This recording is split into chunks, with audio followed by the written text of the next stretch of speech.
Un détenu en colère est enfermé dans une prison aux États-Unis. Si ses yeux sont pleins de meurtres, c'est parce que son cœur est plein de haine. Il y a 6 mois, Jensen avait encore une famille heureuse. Sa femme, belle et attentionnée, son futur composé d'un enfant à naître et d'espoir. Mais alors que sa femme préparait le dîner, des bandits masqués sont soudainement apparus. Lorsque Jensen s'est rendu compte que quelque chose n'allait pas, sa femme était déjà en train de mourir. Le bandit, rusé, a pulvérisé de la drogue et a fui les lieux avec une grande arrogance. Quand Jensen s'est réveillé, il trouva l'arme du crime dans sa main et la police en train d'encercler sa maison par le plus grand des hasards. Jensen fut ainsi condamné pour le meurtre de sa femme et condamné à 50 ans de prison. La nuit de Noël, Jensen fut envoyé dans une prison privée, surveillée 24 heures sur 24 pour empêcher les détenus de s'évader et construite sur la mer. Il n'y a qu'une seule voie pour entrer et sortir, car dans cette prison se trouvent tous les criminels les plus mauvais et tout le monde a les mains couvertes de sang. Ce jour-là, Jensen veut juste prendre son petit déjeuner tranquillement, mais quelqu'un cherche des ennuis, car on crache dans son assiette, mais on insulte aussi sa femme. L'inconnu ne sait pas qu'il s'en est pris à la mauvaise personne cette fois-ci. Après le combat, Jensen est amené devant Claire qui contrôle toute la prison et qui est une dictatrice intransigeante. Afin de tirer profit des détenus, elle organise des courses de voitures. Les condamnés à mort deviennent les conducteurs des voitures de courses modifiées avec le but de s'entretuer. Si quelqu'un peut gagner 5 courses d'affilée, il sera gracié et quittera la prison. La piste est parsemée de caméras haute définition et la course est retransmise en direct dans le monde entier. Lors de la course précédente, un pilote masqué nommé Frank, doté d'une super force, avait remporté 3 courses d'affilée. Lors de la 4e course, Frank a subi une panne mécanique et a été impitoyablement pris pour cible par ses adversaires. Bien qu'il ait remporté la course mais succombé à de graves blessures, Claire a censuré rapidement la nouvelle du décès de Frank pour éviter une baisse d'audience. Elle a désespérément besoin d'un prisonnier fort pour remplacer Frank et continuer la compétition. Jensen est le candidat idéal pour ce poste. D'abord réticent, il finit par accepter l'offre de Claire car elle est trop belle pour être refusée et qui sera gracié s'il gagne le 5e match en se faisant passer pour Frank. Après la conclusion de l'accord, Jensen arrive à l'atelier de bonne humeur et rencontre l'entraîneur et technicien de l'équipe, Fatih. La voiture de course est prête et dotée d'un moteur puissant au bord de l'explosion d'une puissance terrifiante de 850 chevaux. Afin d'éviter les accidents, la voiture est également équipée de nitro. La carrosserie est également très solide. L'avant et les côtés sont protégés contre les balles d'une paroi en tôle d'acier de 2 cm d'épaisseur de fabrication chinoise. L'arrière est renforcé par une armure épaisse de 15 cm. En plus de cela, la voiture est également équipée de bombes fumigènes et même de cocktails Molotov, ainsi que de 2 mitrailleuses Gatling à plusieurs canons. Le véhicule peut véritablement être décrit comme une très belle machine. La course de voiture est divisée en 3 manches. Les 2 premières visant à tuer le plus d'adversaires possible pour s'assurer qu'ils ne franchissent pas la ligne d'arrivée. Celui qui gagnera le 3e manche sera considéré comme le vrai champion. Jensen a plusieurs adversaires principaux, Grimm, Joe, Pachenko, Colt et Katorska. Et pour faire encore plus d'argent, chaque course se déroulera depuis la prison pour femmes où les détenues les plus belles seront sélectionnées pour jouer le rôle de navigatrice de course sexy. Le navigateur de Jensen, Case, est encore plus puissant et a aidé Frank à de nombreuses reprises à sauver la situation. Face à Case, Jensen ne peut pas cacher son identité et prend l'initiative de retirer son masque pour prendre le départ de la course alors que les lumières commencent à clignoter. Les participants ont l'air enthousiastes. La diffusion mondiale est également lancée et plus de 45 millions de personnes payent pour regarder la course. Jensen prend les devants et le reste de l'équipe repart rapidement au sprint. Il commence à se déchaîner et Jensen perd rapidement sa position. Alors qu'il est 4e, Case lui indique discrètement de prendre un raccourci pour rattraper ses adversaires. Jensen appuie sur l'accélérateur à l'intersection pour reprendre la tête.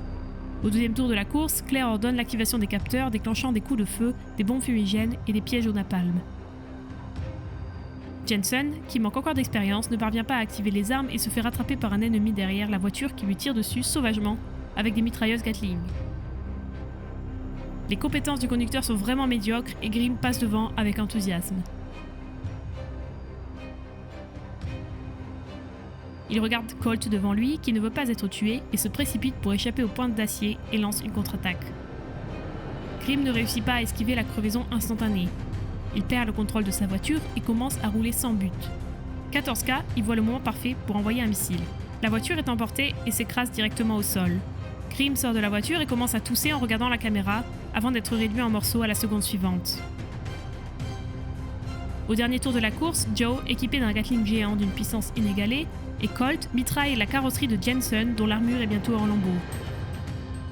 Jensen demande à Case de décharger la bombe d'essence en utilisant le siège éjectable du passager et de la faire exploser en hauteur, le carburant recouvrant soudainement toute la voiture. Sans attendre la réaction de Colt, Case a déjà jeté l'allume-cigare et la voiture se fait instantanément engloutir par les flammes. Après une lutte acharnée, Jensen occupe toujours la première place et pense avoir gagné, mais par inadvertance, il remarque que le geste provocateur de Pachenko est exactement le même que celui du meurtrier de sa femme.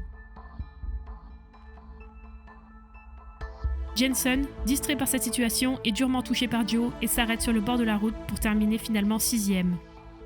La voiture a également reçu de nombreux impacts de balles, témoins de l'horreur de la course. Jensen refuse clairement d'y participer à nouveau, mais Claire, préparée à l'éventualité, sort une photo de l'enfant de Jensen et le menace pour le faire changer d'avis. Il doit donc faire des compromis à nouveau. Ce soir-là, il arrive à l'atelier en colère. Il veut en découdre avec Pachenko, mais ce dernier est venu préparé. Jensen est pris au dépourvu et attaché autour du cou. Pachenko agit sans ménagement, balançant une grosse clé à molette pour le tuer. Mais la seconde suivante, une vive douleur le saisit par derrière. Fatih est arrivé à temps. Alors que Pachenko s'occupe de Fatih, Jensen ramasse le bloc d'acier et commence à contre-attaquer.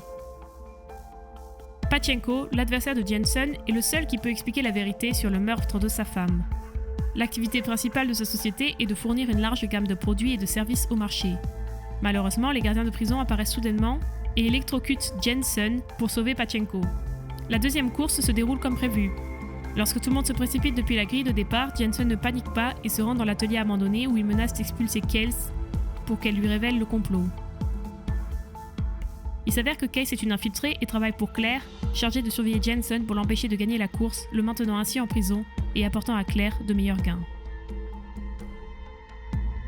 En retour, Claire signera un décret pour libérer Case, ne lui laissant d'autre choix que de coopérer. Le cœur plus léger, Jensen acclive la nitro pour revenir sur la piste de course, mais il ne vise plus la première place. Au lieu de cela, il jette son dévolu sur Pachenko, l'assassin de sa femme, et il fait demi-tour avec sa voiture et lui fonce dessus à plein régime. Pachenko commence à lui tirer dessus avec acharnement jusqu'à ce qu'il passe au-delà du bouclier pour activer le grenade fumigène. La visibilité de Pachenko est bloquée par la fumée et il s'écrase gravement. En voyant que Pachenko n'est pas mort dans l'accident, Jensen fait immédiatement marche arrière et revient pour l'achever. Pendant ce temps, Claire, désireuse de rendre la course encore plus excitante, envoie un grand tueur appelé le Dreadnought, doté d'une forte puissance de feu qui commence à déverser des munitions sur les concurrents. Il y a des flammes et des explosions partout. Les deux conducteurs sont morts sous les obus. Pire encore, le Dreadnought est également équipé d'un dispositif de rechargement. Une fois les pneus des voitures crevés, elles n'ont plus aucun moyen de s'échapper. Et face à un canon de cette envergure, 14K ne peut qu'y succomber.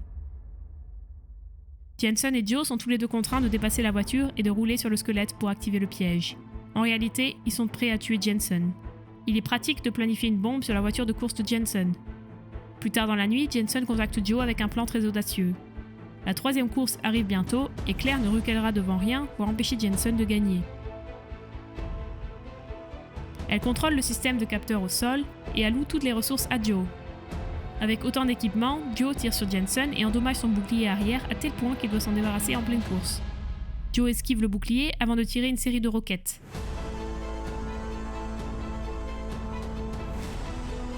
La cible n'est pas la voiture de Jensen, mais le mur de la prison pour y causer une brèche. Les deux commencent à s'évader de la prison l'un après l'autre. Il s'avère que Jensen et Joe agissent dans le but de contrecarrer Claire. Claire, furieuse, actionne le compte à rebours de la bombe placée sous la voiture de Jensen, sans se douter qu'elle a été désamorcée depuis longtemps par le coach. Jensen se débarrasse du réservoir d'essence qu'il avait en plus et arrête un grand nombre de voitures qui le poursuivaient sur le pont. L'hélicoptère dans le ciel les suit de près, mais Jensen prend l'initiative de couvrir Joe et attire l'hélicoptère sur le quai et saute de la voiture en marche. Il s'avère que Case a déjà reçu son papier de libération et qu'elle sera saine et sauve, même si elle l'est arrêtée. Avec l'aide de Case, Jensen et Joe parviennent à se retrouver au point de rendez-vous et s'enfuient en train. En parallèle, Claire apprend que Jensen a été attrapé et que les audiences ont atteint des sommets avant d'ouvrir tranquillement le cadeau sur son bureau. Il ne suffit que d'une seconde d'inattention. Love this game. 6 mois plus tard, Jensen et Joe arrivent au Mexique et ouvrent un atelier de réparation automobile. Case s'y rend en voiture peu de temps après, et Jensen a non seulement retrouvé son enfant, mais également gagné des amis et un nouvel amour.